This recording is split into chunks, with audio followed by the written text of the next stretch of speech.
Saudara, setuju nggak kalau saya katakan begini? Ya, pergumulan kita yang paling besar dalam hidup itu pasti bergumul untuk mengelawan dosa, untuk mengatasi dosa. Betul atau tidak? Betul. Ya, itu pergumulan yang paling besar dalam hidup kita. Nah, ternyata untuk bisa menang atas dosa itu tidak perlu bergumul berat-berat. Kenapa? Karena kita harus tahu sumbernya dosa itu apa. Nah, selama ini kalau kita hanya sibuk untuk mengatasi dosa, percinan mungkin, jengkel, marah, mencuri, dendam, iri hati, dan sejenisnya. Kalau kita hanya sibuk ngurusin dosanya saja, itu membuat kita capek dan lelah dalam hidup ini. Tapi kalau saudara dan saya mengatasi sumbernya, masalahnya dosa itu berasal dari mana, maka kita gak akan penuh pergumulan dalam hidup.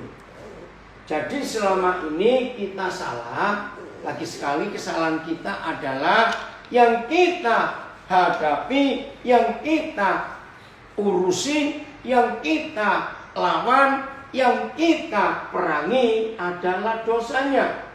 Berzina, percabulan, iri hati, mabuk, dan sejenisnya. Bukan itu. Nah, rekan-rekan hamba-hamba Tuhan, para pelayan Tuhan, kalau hari ini Tuhan mengajar kita untuk menemukan sumbernya, akarnya, masalah dosa itu, maka percayalah hidup ini gak akan buang-buang waktu begitu lama hanya untuk bergumul. Saya percaya di antara kita pasti ada yang pernah mengalami lelah, capek, bergumul melawan dosa. Sudah puasa, sudah doa kelepasan, sudah semuanya. Kenapa dosa itu gak pergi-pergi? Karena bukan mengalami seperti itu. Nah, hari ini ubah, yaitu cari sumbernya. Jangan urus dosanya. Ternyata dari semua bentuk dosa yang kita sering lakukan, ternyata sumbernya itu satu. Nah, dari satu sumber ini, dari satu penyebab ini, maka yang lain-lain akan muncul. Apa itu sumbernya? Ayo kita buka Yesaya 53 ayat 6. Yesaya 53 ayat 6. Mari kita baca sama-sama. Yesaya 53 ayat yang ke-6. Ternyata sumbernya itu sederhana sekali. Oh ya Bapak, terima kasih sudah kamu ambil air minum Papa. Udah, ayo kita baca. 1, 2, 3. Ulang, belum serentak. Ulang ya. 1, 2, 3. Kita sekalian sesat seperti domba, masing-masing kita mengambil jalannya sendiri, tetapi Tuhan telah melimpahkan kepadanya kejahatan kita sekalian. Nah, jadi sumber dosa itu karena kita masing-masing ngapain? Mengambil, memilih, memutuskan jalan sendiri. Jadi ini kata dosa. Saya tidak mengerti bahasa asli Ibrani maupun Yunani, tapi dari beberapa teman yang mengerti. Jadi betul, kata bahasa Yunani dosa itu artinya meleset, nggak tepat sasaran. Nah, kenapa nggak tepat sasaran? Karena ngambil jalannya sendiri.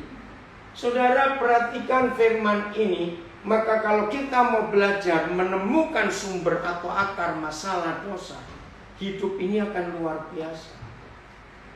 Lagi sekali, apa itu sumber dosa? Ketika kita masing-masing mengambil, kata lain memilih. Lagi satu, memutuskan, menentukan apa kita. Jalan kita sendiri. Oke, ini intermezzo, tapi ini kebenaran. Siapa pernah bertanya, Tuhan Yesus kok nggak berkata begini ya, hai kamu kucing-kucingku. Kenapa dia berkata, hai kamu domba-dombaku? Siapa pernah mikir? Ayo tolong jawab. Kenapa dia berkata, hai kamu domba-dombaku, bukan hai kamu kucing-kucingku? Coba jawab, apa bedanya domba dengan kucing? Yuk. Domba ngikutin Tuhan, Terlalu rohani. Domba lebih bodoh daripada kucing. Nah, itu dia. Domba itu kenapa? Kucing lebih pintar daripada. Nah, domba itu bodoh. Jadi kita masih belajar mengapa Tuhan Yesus tidak menyebut kita hai kamu kucing-kucingku, tapi hai kamu domba-dombaku. Jawabannya sudah betul. Saya nggak tahu yang ikuti di rumah, yang ada di sini semua sudah betul. Domba itu bodoh, kucing itu pintar.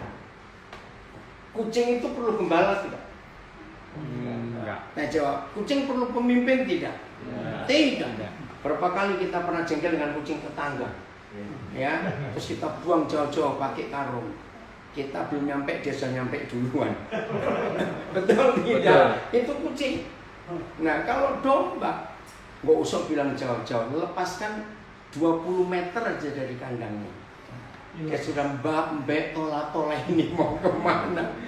Nah saudara, jadi kalau Tuhan Yesus berkata, kamulah domba-dombaku, karena kita ini bodoh, nggak tahu jalan pulang. Tapi kurang ajarnya si bodoh ini sok pinter, ngaku ya atau tidak? Loh, saya tanya kok, kalau nggak jawab tersinggung berarti. Ayo betul nggak? Celakanya si bodoh ini sok apa? Pinter. Sok pinter, padahal nggak tahu jalan. Maka itu definisi dosa dalam bahasa Yunani-nya itu meleset, tidak tepat sasaran, karena kita milih jalan kita sendiri. Maka itu tema kita hari ini adalah belajar mengikuti kehendaknya. Semua kita hafal doa Bapa Kami bukan? Loh, saya tanya kok. Kalau hafal berarti belum jadi murid Yesus gitu aja. Oh paling hafal ya. Oke. Jangan nunjuk orang. Oke ya, dengar, saya tanya. Beri saya kalimat kunci di doa Bapa Kami. Karena kalau nggak ada kata ini, kalimat ini, doa Bapa Kami itu nggak jadi. Jadilah kehendakmu. Ayo, satu. Pak Pendeta Cikimisa saya bilang, jadilah kehendakmu. Yang lain, ayo jawab. Yang di rumah juga. Ampunilah kami. Ampunilah. Seperti kami juga mengampuni. Oke, ayo yang lain, yang di rumah, tolong nulis ya di chat, yang di Zoom, yang di IG, di Facebook. Ayo kita belajar kalimat kunci. Kalimat kunci, jangan diurut tapi jangan diurut, awas. Sebutkan. Sudah ada 2 jawaban. Berikanlah Jadilah kami- kehendakmu, ampunilah kesalahan kami. Berikanlah kami makanan kami. Berikanlah kami. Makan aja yang dipikirin. Katanya suruh jawab. Loh, iya ini dijelaskan. Makan aja. Lapar, Bi. Ada yang jawab di Zoom, Bapak kami yang di surga. Bapak kami di surga. Oke, ada lagi yang jawab apa? Datanglah ke ntar diurut semua sudah cukup. Yang betul kata kuncinya adalah jadilah kehendakmu. Kenapa? Ya karena Yesaya 53 ayat 6 ini. Untuk saudara dan saya tidak mau dan tidak akan bisa mengambil jalan kita sendiri, yaitu kalau saudara dan saya bisa berkata, jadilah kehendakmu. Kata kunci atau kalimat kunci dalam doa Bapa Kami adalah jadilah kehendakmu. Nah, masih ingat pergumulan Tuhan Yesus selama dia hidup? Apa dia bergumul masalah keuangan dalam pelayanan? Apa dia bergumul masalah tempat tinggal? Ayo, apa pergumulan Tuhan Yesus selama dia hidup di dunia? Sampai keringatnya bercampur darah. Apa yang dia gumulkan? Ayo. Melakukan kehendakmu. Ya, yang tepat. Apa yang dia gumulkan? Ya, doanya itu loh. Apa yang dia orangi betul-betul? Biar kehendakmu Ya. bisa terucap. Biar kehendakmu yang jadi, jangan kehendakku. Saudara, kita harus sadar. Kalau seorang Yesus yang adalah Tuhan, dengar kalimat ini ya, semua kita yang di sini juga. Kalau Yesus itu adalah Tuhan, masih bergumul melawan kehendaknya sendiri. Apalagi kita, saya punya istilah, yang masih doyan duit begini. Oh, nggak ada yang ngambil. Belum betul tidak? Jadi kalau saudara dan saya bisa melawan, bukan kehendakku, tapi kehendakmu Tuhan jadilah, maka dosa nggak akan dekat kepada kita. Saudara, setelah kita mengambil keputusan untuk hidup sungguh-sungguh melakukan kehendak Tuhan, dengar ya, ini penting, bagian ini sangat penting. Tolong dicatat, tolong diperhatikan. Setelah kita masing-masing mengambil keputusan, dan saya katakan kita masing-masing menang, bahwa kita memilih melakukan kehendak Tuhan, kita memilih mengambil jalan Tuhan, kita memutuskan untuk mengikuti apa kemauan Tuhan. Jangan mentang-mentang bebas, belum. Di saat seperti itu, ya saya ulang, di saat kondisi dan posisi kita sudah ada di dalam jalan Tuhan, sudah ada di jalur kehendak Tuhan, percayalah setan itu gak usah kita tengking, setan gak perlu kita usir. Ketika setan tahu bahwa kita domba-dombanya Tuhan Yesus mengambil keputusan untuk mengikuti jalannya, setan itu gak bisa dekat. Kenapa? Masih ingat Roma 8:31? Masuk hafal. Loh, gak ada yang tahu. Ayo, coba baca begitu. Roma 8:31, ayo coba baca. Ini keren sekali. Udah, kalimat pertama. Oke, 1, 2, 3. Sebab itu apakah yang Mana suara yang lain? Gak mau, serentak. 1, 2, 3. Kenapa? Sebab itu apakah yang akan kita katakan tentang semuanya itu?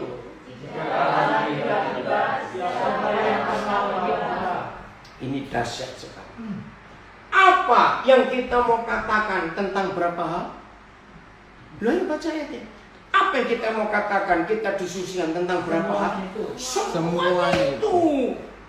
Wih, ini firman luar biasa. Semuanya itu berapa? segalanya. Bukan banyak. Nggak terhitung. Nggak terhitung. Semua. Tidak Mau ada sakit, tidak ada yang lewat. mau peperangan, mau kesulitan, mau ketakutan, mau kekhawatiran, apa saja tentang semuanya itu. Apa yang kita mau katakan? Ngerti nggak arti kalimat itu? Berarti kita bagaimana? Nantang nggak? Loh, ini kata menantang nggak? Apa yang kita mau katakan tentang semua itu? Ini cepat jawab. Ini nantang tidak? Oke, siapa yang kita tantang? Ayo, kita pamer kepada siapa? Ayo, kita mau ngomong apa tentang semuanya itu? Ini menunjukkan apa? Ayo, saudara. Ini sikap yang benar di hadapan Tuhan. Susah benar. Itu nantang siapa dan artinya itu bagaimana?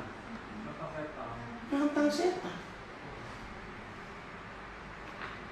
Ada unsur kebanggaan nggak? Ayo jawab, ada unsur kebanggaan nggak? Ada. Ada unsur begini di hadapan setan. Mentang-mentang. Ayo, kamu mau ngomong apa setan? Apa yang kita mau katakan tentang semua itu? Semua itu ya semua. Dalam hidup ini banyak gak tantangan, banyak gak kesulitan dalam hidup ini? Sangat banyak. Nah, kita mau ngomong apa? Tantang setan. Kenapa dan kapan saudara dan saya berani berkata kalimat ini yang artinya berani nantang, berani melawan, berani menghadapi semua itu? Kalau baca kalimatnya. Ayo cepat. Nah, jika Tuhan di pihak kita. Saudara, saya mau tunjukkan apa bedanya kita di pihak Tuhan dan Tuhan di pihak kita. Beda. Ayo cepat, ini dahsyat kalau saudara tahu perbedaannya. Apa bedanya kalau firman ini berkata, kita ini mau ngomong apa?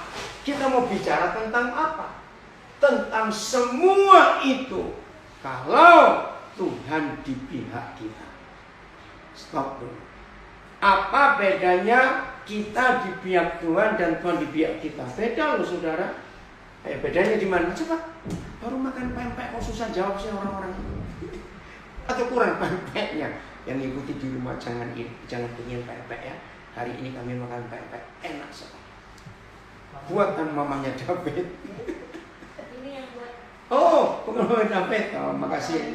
Mamanya Mikian. Oh, mamanya David. Oh, ya, terima kasih. Cepat jawab. Apa bedanya Tuhan di pihak kita dan kita yang di pihak Tuhan? Beda loh saudara. Ayo cepatlah. Jawab. Yang di sini jawab nggak? Yang di Zoom, yang di Facebook, Instagram, main jawab. Apa bedanya? Kalau saya nggak mau jawab, saya berhenti aja lah, nggak usah ngajar. Ayo, apa bedanya Tuhan di pihak kita dan kita di pihak Tuhan? Maka itu ya maaf rekan-rekan hamba Tuhan pengkhotbah. Renungkan firman, baca teliti, ada rahasia yang tersembunyi di dalamnya. Nah, buktinya, maaf saya cuma tanya. Secara fakta, ini ayat emas nggak buat orang Kristen? Jika Tuhan di pihak kita, siapa berani melawan kita? Betul?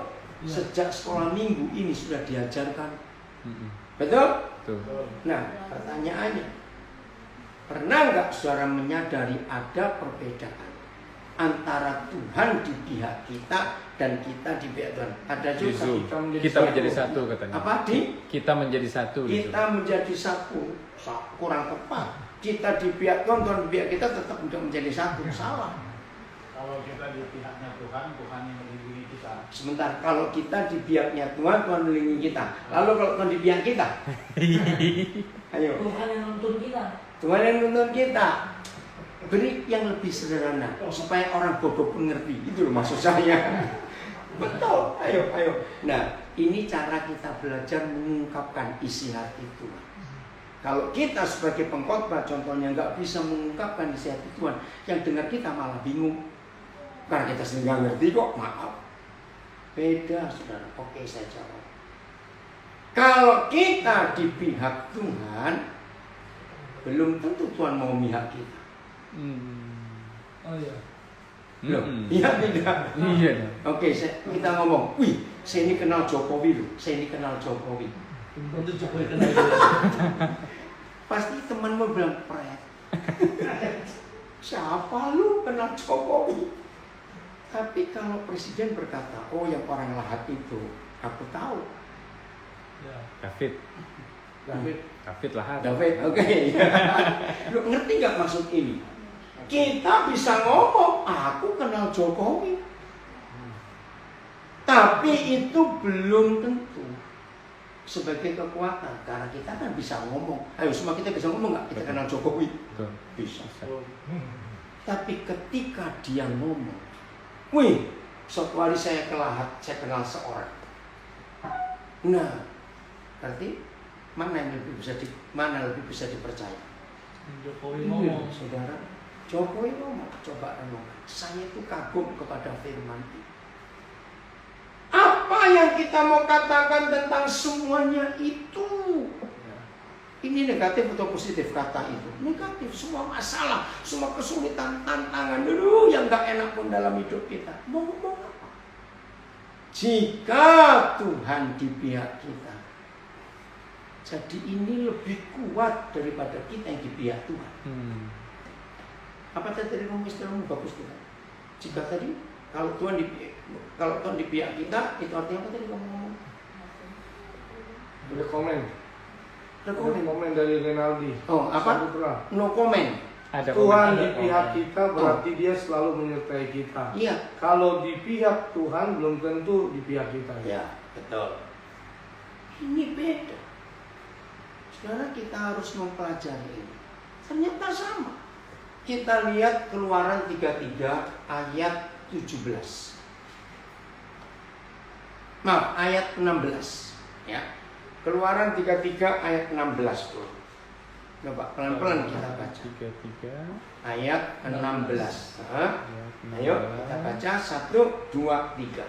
Dari manakah Keterangan akan diketahui bahwa aku telah mendapat kasih karunia di Nah, hadapanmu. stop dulu. Ini pertanyaan. Saudara, kalau kita bisa mendapat kasih karunia di hadapan Tuhan, bahasa Inggrisnya favor, bahasa Indonesia lain perkenanan. Saya tanya kepada saudara, kita akan alami banyak kesulitan nggak? Tidak. Dari mana gerangan Musa itu diskusi dengan Bapa di surga? Dari mana gerangan? Bahwa orang-orang tahu bahwa kami ini mendapat kasih karunia, mendapat perkenanan, mendapat favor di hadapan Tuhan. Dia jawab sendiri, dia tanya sendiri. Yaitu, terus? Yakni aku dengan umatmu ini. Terus? Bukankah karena engkau berjalan bersama-sama dengan kami? Stop, sampai sini. Ini beda. Bukankah karena engkau berjalan bersama kami? Sama pertanyaannya. Beda kalau kita berjalan bersama Tuhan. Tahu nggak bedanya? Istilah tadi. Atau saya beri kalimat lebih gampang. Tuhan beserta kita atau kita beserta Tuhan, mana yang lebih kuat?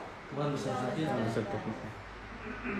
Kalau kita beserta Tuhan, jawabannya sama, belum tentu dia mau.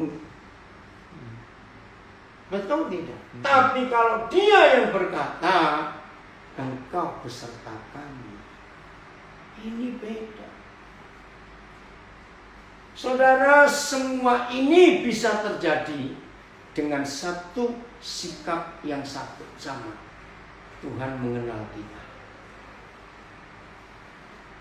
Kalau Tuhan mengenal kita secara dalam sekali, nah di situ nanti akan terjadi jawaban. Siapa yang beserta siapa, siapa yang di pihak siapa. Beda, saudara. Ngerti ya? Nah, kita kembali lagi.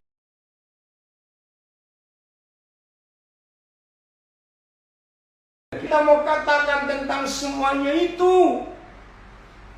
Jika Tuhan yang di pihak kita, kalimat berikut, itu keren.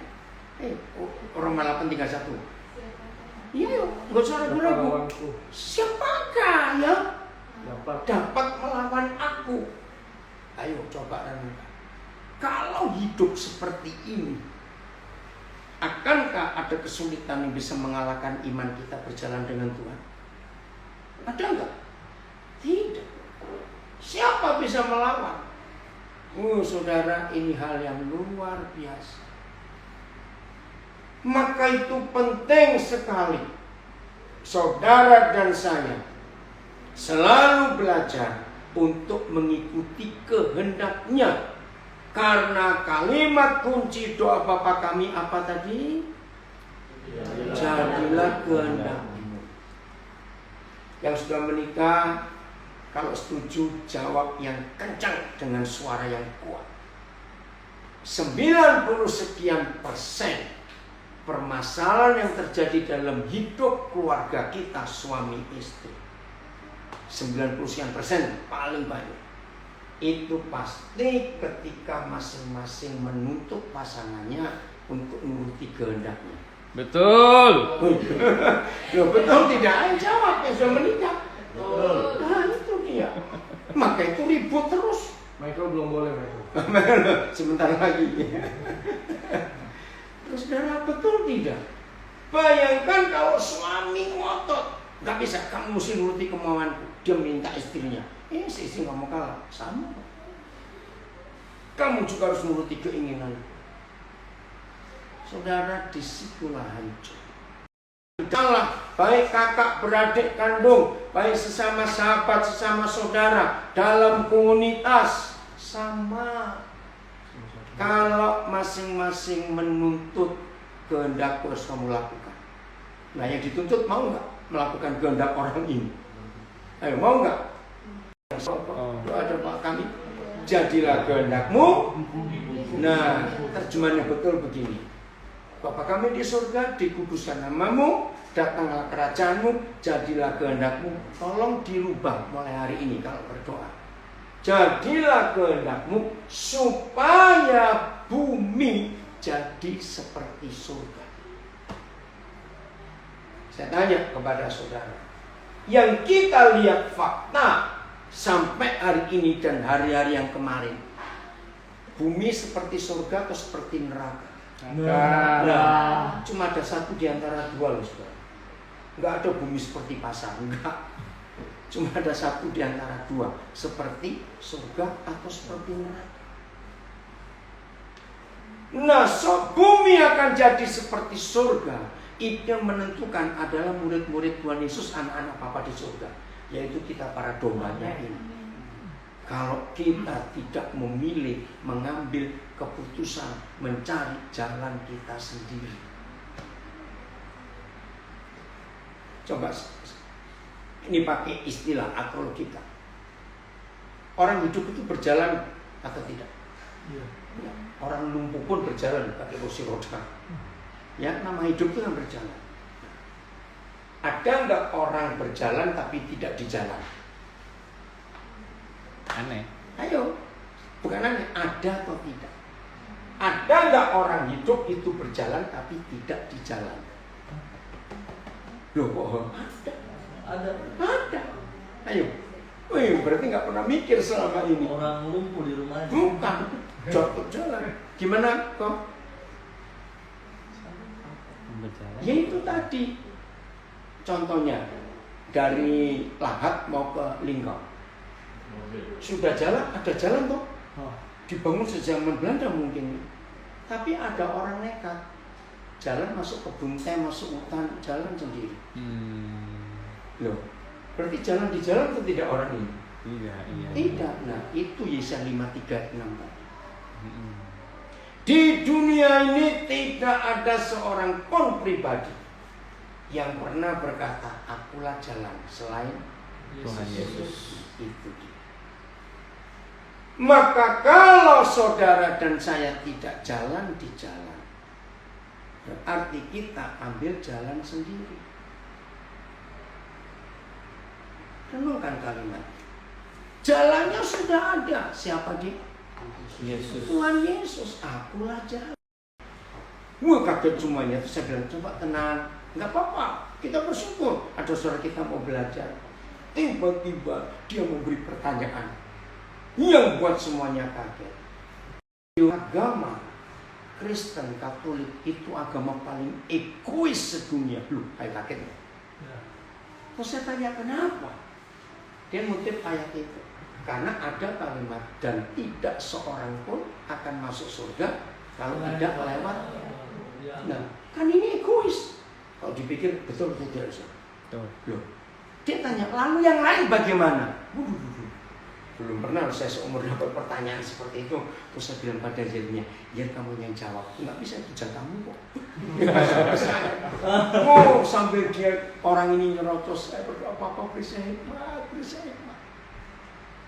Masuk sesuatu, maka itu saya nggak akan lupa peristiwa. Tiba-tiba Tuhan ngasih saya hikmat begini. Oke, sudah cukup, baik, saya akan jawab. Nah, jawaban ini, maaf ya, sebuah pertanyaan. Nah, pertanyaan saya, jawaban pertanyaan saya adalah jawaban pertanyaan saudara. Saya bilang begini. Halo Jeff, baru pulang. Ya. Hai Jeff. Dia doa dulu. Ya, doakan Om Teddy supaya kurus. Oke, dengar ya? Iya. Ini pertanyaan. Tiba-tiba aja. Maaf, saudara, saya bilang. Mungkinkah ada sebuah pabrik sabun pasang iklan begini? Inilah satu-satunya sabun di dunia. Sabun yang pertama kali diproduksi di dunia. Barang siapa pakai sabun produksi kami, sekali mandi tetap bersih sampai mati. Ya, bisa nggak orang buat iklan seperti itu? Bisa. Bisa, itu memang bisnis kok. Nah, saya tanya kepada saudara kita. Nah, kalau saudara mendapat iklan seperti itu, saudara bagaimana reaksinya? Penasaran. Penasaran. Oke, yang lain. Kalau dia sih nggak penasaran. Saya mewakili saudara itu marah. Pabrik sabun sombong betul. Loh, kan dia ngomong gitu tadi. Egois sekali. Loh, betul tidak? Betul adalah penasaran. Artinya, ya cobalah. Betul nggak? Kalau saya tahu ada iklan sabun situ, saya akan beli dong. Loh ya atau tidak? Betul. Nyoba. Nyoba. Kalau nggak bersih ya nggak apa-apa lah, sudah. Yang penting kan nyoba dulu. Saya tanya kepada orang itu, bagaimana? Ya, saya akan coba. Baik. Sekarang, kalau ada 2 perusahaan sabun iklannya sama, maka kita harus apa? Coba aja. Milih. Loh, betul nggak? Mau yang mana? Iya. Roti beda. Milih. Ganti roti, bukan roti beda roti. Roti. Ya, ada roti. Minta roti, minta roti. Ini Loh. roti sudah tadi. Oh iya toh. Loh, betul nggak maksud saya sekarang? Ya nyoba. Nah, terus saya kembalikan. Karena di dunia ini tidak ada orang lain yang pernah berkata seperti itu. Ngerti nggak maksud ini? Nah, itu. Jalan itu cuma satu, yaitu Yesus. Maka itu kalau kita tidak jalan di jalan, berarti kita sedang tersesat. Kita mengambil jalan kita sendiri. Ya, saya pakai istilah agak bodoh. Kalau ada orang paling kaya sekota Lahat misalnya, dan dia pingin ke Palembang, kan dari Lahat nggak ada pesawat, bukan ke Palembang, jalan darat, nggak usah bilang kereta api, jalan dong. Mungkin nggak dia bilang, aku nggak mau pergi, aku mau buat jalan baru untuk ke sana. Sombong. Itu sombong. Sudah ada jalan, apa yang buat jalan baru? Betul, lewatnya aja yang sudah dibuat ini. Di sini nggak ada, di sana ada. Jangan sombong. Jadi saudara, hidup yang benar dan berkenan kepada Tuhan, ikuti jalan yang sudah ditunjukkan. Jangan cari jalan sendiri, jangan milih jalan sendiri. Setuju tidak? Ini yang kita pelajari dalam hidup kita. Nah, saya ulangi lagi tadi. Jadi ketika setan tahu bahwa saudara dan saya mengambil keputusan untuk jalan di jalan yang benar, untuk mengikuti kehendaknya, itu belum aman. Walaupun setan tidak bisa menyentuh, serius. Coba lihat, kembali ke Roma 8:31. Apa kita mau ngomong tentang semuanya itu? Kalau Tuhan yang di pihak kita, setan mana berani melawan? Amin kan? Betul? Ya.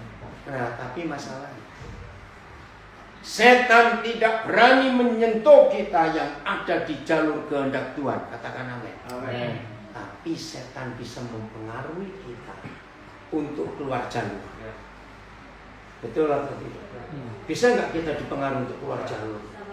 Bisa kan? Sangat banget. Nah, ketika setan melihat kita keluar jalur, nah habis. Kenapa? Kalau kita keluar jalur, berarti kita ada di jalurnya setan. Begitu saja. Mengerti? Kenapa? Ngerti nggak maksud ini, saudara? Ya.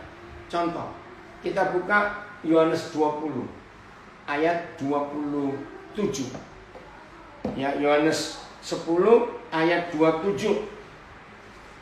Nggak ada gangguan yang di Zoom, yang di Facebook, di IG, bisa jelas? Jelas. Ayo kita baca Yohanes 10 ayat 27. 1, 2, 3.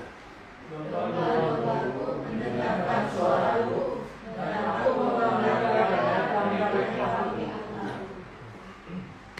Ngerti tadi Yesaya 53:6? Lagi sekali, apa definisi dosa? Ambil jalan sendiri. Mengambil jalan kita sendiri, nggak mau ikut jalan. Nah, Yohanes 10:27 ada jaminan. Domba-dombaku bagaimana? Ayo, domba-dombaku bagaimana? Mendengar suara gembala. Tapi setan bisa mempengaruhi kita nggak untuk nggak dengar suara gembala? Bisa. Bisa. Ada suara-suara lain yang muncul. Nah, disitulah tergantung kita. Kita mau tetap dengar suara gembala atau tidak? Yang sudah pernah punya anak, yang belum pun mengerti. Berapa kali Anak-anak kita waktu masih kecil dibilang jangan ke situ, jangan. Namanya anak tetap ke situ. Akhirnya jatuh, terus luka. Nah, ngerti? Ya. Yang salah siapa? Anaknya. Ya anak saya kasih tau jangan. Nah itulah model kita. Kita harus dengar suara gembala kita. Dan kalau kita dengar suara gembala kita ada yang kedua. Dan dia ngapain? Kita ngapain? Kalimat berikutnya. Mengikut. Betul? Dan mereka mengikuti aku. Terus kalimat ketiga. Saya nggak hafal kalimatnya. Coba ulang lagi baca. 1, 2, 3. Ya, kedua. Nah ini loh. Dan aku mengenal mereka. Lagi sekali. Bedanya apa? Aku kenal Jokowi dengan Jokowi berkata aku kenal orang Lahat itu. Siapa yang mengenal siapa duluan? Lihat 27 itu siapa yang mengenal siapa duluan? Nah, ayo baca Alkitabnya. Siapa mengenal siapa duluan? Dia mengenal kita. Dan setelah itu kalimat ketiga. Dan mereka mengikut aku. Nah, ini penentuannya. Siapa yang kita mau ikuti? Rajin ke gereja belum tentu mengikuti suara Tuhan. Betul atau salah? Rajin berdoa belum tentu mengikuti suara gembala juga. Maka itu kalimat ini. Kalau sudah begitu pasti aman. Ayat 28. Ayat 28. 1, 2, 3. Ulang, saya nggak jelas. Ulang. 1, 2, 3. Dan aku memberikan hidup yang kekal kepada mereka dan mereka pasti tidak akan binasa sampai selama-lamanya. Nah, stop. Ini luar biasa. Saudara, satu-satunya buku di dunia, satu-satunya buku di dunia yang di dalamnya ada kata pasti, itu cuma Alkitab. Serius. Keluarkan kata pasti dalam Alkitab. Nggak sampai 20 kali, nggak sampai. Saya tanya kepada saudara, siapa yang percaya bahwa di dunia ini perusahaan apa saja, perusahaan makanan, perusahaan handphone, perusahaan elektronik, perusahaan baju, perusahaan penerbangan, perusahaan asuransi, perusahaan farmasi, perusahaan obat, ada nggak yang iklannya ada kata pasti? Apabila Anda memakai produk kami pasti dijamin begitu. Ada yang berani nggak? Ayo jawab, ada yang berani nggak? Kenapa? Nggak ada. Ayo, kenapa nggak ada yang berani? Ada 2 alasannya. Pesawat, inilah penerbangan yang paling aman di dunia. Apabila Anda terbang dengan perusahaan kami, nggak akan jatuh. Inilah perusahaan obat yang paling terkenal. Semua produk kami, kalau Anda mengkonsumsi pasti sembuh. Kenapa nggak ada yang berani? Cepat. Ada, ini sih kan.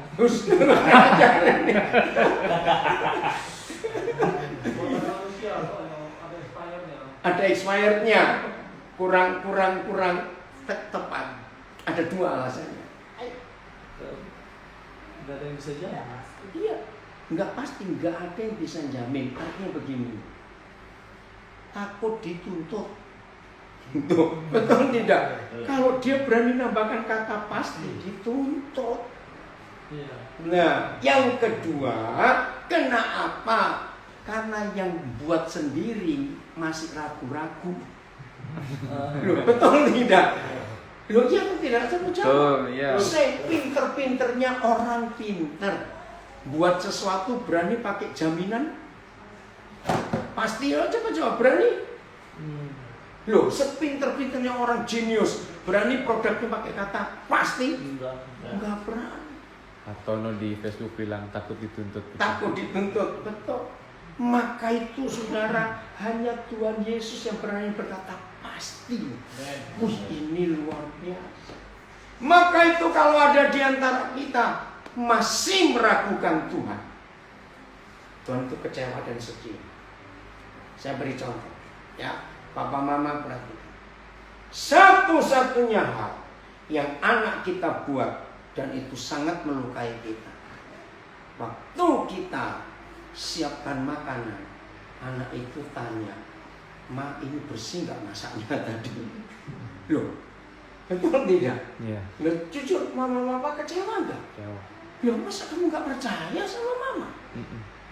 Lo ngerti nggak cepat Ya, jawab ya, ini? ya, benar. Iya toh. Nah, seperti itu dengan Bapa di surga. Dia sedih ketika kita meragukan dia. Aduh. Maka itu saudara mulai hari ini perhatikan. Udah? Pasti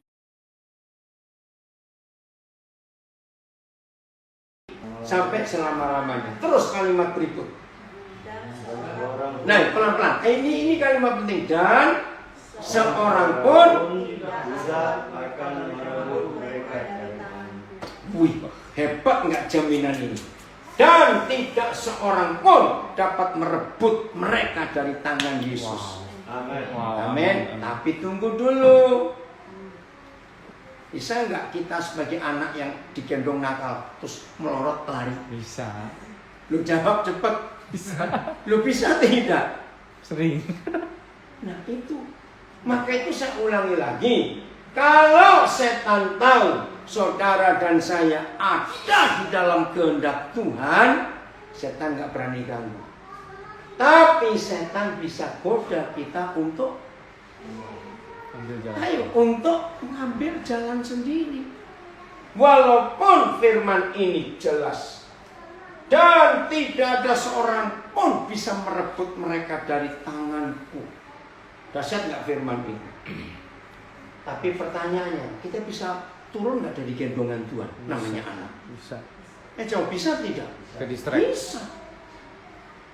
Biasanya, Maka itu saya ulangi lagi. Kenapa, Cok? biasanya ke distract. Ya, itu biasanya terpengaruh, terganggu. Oke, saya beri pertanyaan penting. Manusia atau binatang yang bisa berkata tidak kepada Tuhan? Manusia. Ayo, ini penting loh pertanyaan ini. Manusia atau binatang bisa berkata tidak kepada Tuhan? Manusia. Binatang itu nggak pernah melawan Tuhan, nggak pernah. Manusia atau binatang yang bisa melawan dan nggak menuruti kehendak Tuhan? Manusia. Maka begini kesimpulannya, saya katakan. Semua kita pasti yakin, seyakin-yakinnya Tuhan itu maha kuasa atau tidak? Kan jawab, Tuhan itu maha kuasa atau tidak? Ya. Wow. Tapi kepada manusia dia tidak maha kuasa. Cacat ini Pak. Ayo, siapa bisa jawab? Saya juga kaget pertama kali Roh Kudus tunjukkan. Hah? Kepada saya dia nggak maha kuasa? Tidak. Kenapa? Ya, kehendak bebasnya. Buk ya, oke. Tapi kalimat yang baru kita diskusikan. Kenapa kepada kita Tuhan nggak bisa maha kuasa? Kepada binatang dia pasti maha kuasa. Tapi kepada kita tidak. Ini buat kita sadar. Karena kita bisa Sering jalan milih aplikasi. jalan sendiri. Ini loh masalahnya. Maka itu kalau kita nyanyi Yesus kuasa melakukan, lagu bagus bukan? Tapi tunggu dulu. Dia tidak bisa maha kuasa kepada kita kalau kita nggak taat. Betul atau salah kalimat? Kalau kita nggak taat, dia nggak maha kuasa. Karena kita suka milih jalan kita sendiri. Saya beri contoh. Ini contoh anak muda. Suatu hari ada seorang bayi lahir. Dan Tuhan menetapkan, hai manusia, kamu meninggal umur 81 tahun. Wih, tua sekali. Umur 17 tahun dia pacaran. Masuk minggu pertama umur 18 tahun, pacarnya mutusin dia. Jadi patah. Terus dia bunuh diri. Mati gak? Jawab mati tidak? Mati. Tadi umurnya berapa? 81. Tapi karena dia milih mati 18, ya mati benar. Ngerti nggak istilahnya? 18. Kan 81 itu ketetapan Tuhan. Cuma dia patah hati milih matinya 18. Jawab cepatlah, saudara ini. Nah, kalau dia milih mati umur segitu, Tuhan melarang nggak? Enggak. Enggak, ya sudah. Maka itu Tuhan tidak maha kuasa. Zoom reconnecting dari tadi Pak sama Facebook. Pelan-pelan, nggak apa-apa. Sabar, biarin dulu. Udah masuk, Zoom masuk. Facebook belum? Facebook belum. Ya, tunggu sebentar ya. Wifi-nya down. Oh, ini baterai tersisa 20%. Gimana ini? Ini. Udah biar. Taruh Ya pakai itu bisa, pakai situ nak. Ya maaf ada ya. Oke. Ngerti nggak ilustrasi ini, saudara? Jadi jangan berkata Tuhan Maha Kuasa. Dia bisa Maha Kuasa. Kalau konsep ini kita ajarkan kepada semua saudara-saudara kita, bahwa Tuhan itu tidak Maha Kuasa kepada manusia, karena kita bisa apa? Mengambil jalan kita. Mengambil jalan sendiri, bisa melawan Tuhan. Kita ini bisa berkata tidak kepada Tuhan. Nah, dengan kita bisa berkata tidak kepada Tuhan, itu artinya Tuhan tidak bisa memaksa kehendaknya kepada kita. Amin atau betul? Amin. Amin atau salah? Tuhan tidak bisa memaksakan kehendaknya. Katakan jangan. Amin. Tuhan tidak bisa meminta kita dengan kemarahan pun, kamu lakukan kehendak. Dia bisa begitu tidak? Nggak mau. Itu semua tergantung kita. Maka itu kalau Tuhan Yesus bisa berdoa, jadilah kehendakmu, bukan kehendakku. Karena Tuhan Yesus ingin Papanya berdaulat atas hidup. Maka kalau konsep ini terjadi dan kita alami, kita kenali, kita miliki dalam hidup kita, pertanyaannya, bakal nggak ada orang Kristen kecewa dengan Tuhan? Lu ngerti nggak pertanyaannya? Kalau konsep ini kita miliki, kita kenal, bahwa dia nggak pernah bisa memaksakan kehendaknya kepada kita, dia akan maha kuasa kalau kita selalu berkata ya kepada dia. Nah, kalau konsep ini kita kenali, kita miliki, akan nggak ada orang Kristen kecewa dengan Tuhan? Dan jawab, ada tidak? Nggak ada. Karena Tuhan nggak pernah memaksa kita, semuanya tergantung kita mau atau tidak. Maka itu saudara, hari ini kalau tema ini kita pelajari, belajar mengikuti kehendaknya, taklukkan kehendak kita sendiri. Bagian terakhir, Yakobus 4 mulai ayat 1 sampai 3. Yakobus 4 mulai ayat 1 sampai 3. Oh, terima kasih Papa. Ada firman yang luar biasa ini. Ya, Yakobus 4 ayat 1 sampai 3. Dari manakah datangnya sengketa dan pertengkaran di antara kamu? Ayo suami istri, ada nggak pertengkaran, persengketaan di antara kita berdua? Ada. Banyak, bukan ada. Iya toh? Sudah dengan berdua saja ribut terus, belum lagi dengan mertua, dengan orang tua, dengan teman. Aduh, sudahlah banyak sekali, betul? Nah, datangnya dari mana? Bukankah datangnya dari hawa nafsu kita yang saling ini kata berjuang, penting, yang saling berjuang di dalam tubuh kita. Dengan kata lain, kalau mereka saling berjuang, berarti siapa yang jadi medan tempurnya? tubuh. Hidup kita. Hidup. Coba renungkan. Semua kita nggak pernah ngalami perang. Engkau sempat ngalami perang nggak? Zaman perang dunia kedua? Enggak ya? Nah, kita semua nggak pernah ngalami perang, tapi sering lihat film perang. Medan perang itu pasti hancur tidak? Hancur. Nah, begitulah hidup kita akan hancur kalau kita izinkan sengketa, hawa nafsu, perang terus di dalam kita. Maka itu kita harus hentikan salah satu. Untuk menghentikan peperangan di dalam tubuh kita, pilih mana yang kehendak Tuhan dan mana yang kehendak kita. Begitu saudara dan saya tahu mana kehendak kita, matikan biar kehendak Tuhan yang jadi. Maka perang itu selesai. Gampang kok sebetulnya. Ayat 2. Kamu saling kamu mengingini sesuatu, tapi tidak Memperolehnya. lalu kita membunuh. Kita Iri iri hati. hati, tetapi kita tidak. Mencapai tujuan. Nah, sudah begitu iri hati, membunuh, aduh, enggak dapat, tercapai tujuan kita, lalu kita ngapain? Bertengkar. Bertengkar dan Berkelahi. nah itu hobi manusia. Sepupuan. Enggak, bertengkar, berkelahi, aduh, ribut terus. Betul ya saudara, ini menyedihkan sekali. Tapi kamu Tidak memperoleh tidak apa-apa. memperoleh apa-apa karena kamu tidak Berdoa. Nah, ya udah, ayo kita berdoa. Setelah doa dapat atau tidak? Lihat ayat 3.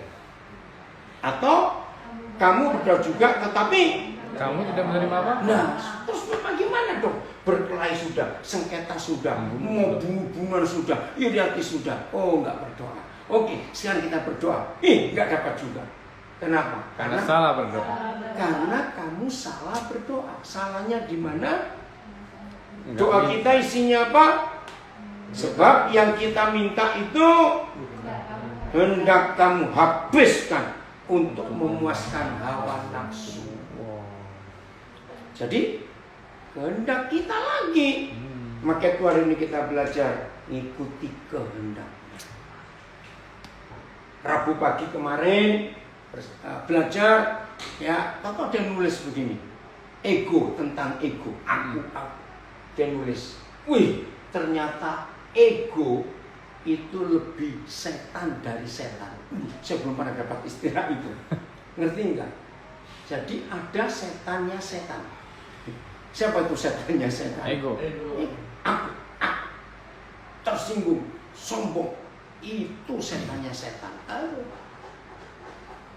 Jadi doa pun tidak merupakan jawaban kalau kita salah berdoa.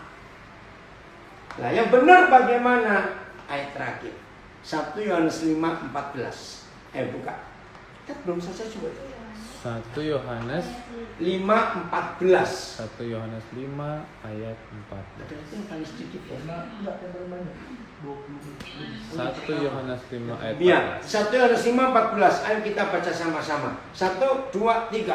Dan inilah keberanian percaya kita kepadanya, yaitu bahwa Ia mengabulkan doa kita jikalau kita meminta sesuatu kepadanya menurut kehendaknya. Nah, jadi yang dijawab doa yang bagaimana? Yang mengikuti kehendaknya. Mengikuti yang menurut kehendaknya. Berarti gini, saya beri pertanyaan yang betul. Doa dulu baru cari kehendaknya, atau cari kehendaknya dulu baru berdoa? Cari kehendaknya dulu. Nah, yang kita lakukan nyerocos dulu panjang-panjang, baru berkata jadilah kehendakmu. Kalau Tuhan orang Surabaya kayak saya bilang dasmu kuno. Yang ngerti nggak ngerti kok usah tahu. Enak aja kamu ngomong panjang-panjang, sekarang jadilah kehendakmu. Berarti kalimat itu, jadi seringkali kita ini salah. Maka itu tidak semua doa ada mujizat. Enggak loh saudara. Salah, banyak lagu yang salah. Mujizat itu nyata bila aku berdoa. Loh kok enak? Kalau semua doa kita harus dijawab, yang jadi Tuhan siapa? Jawab. Kita. Ayo, siapa yang jadi Tuhan? Kita. Lah, kita lagi. Kita lagi. Betul enggak?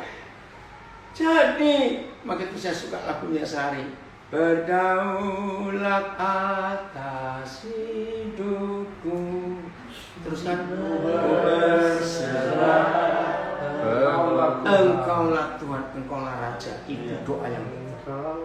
Jadi kita nggak boleh memaksa kehendak kita yang harus dia turuti.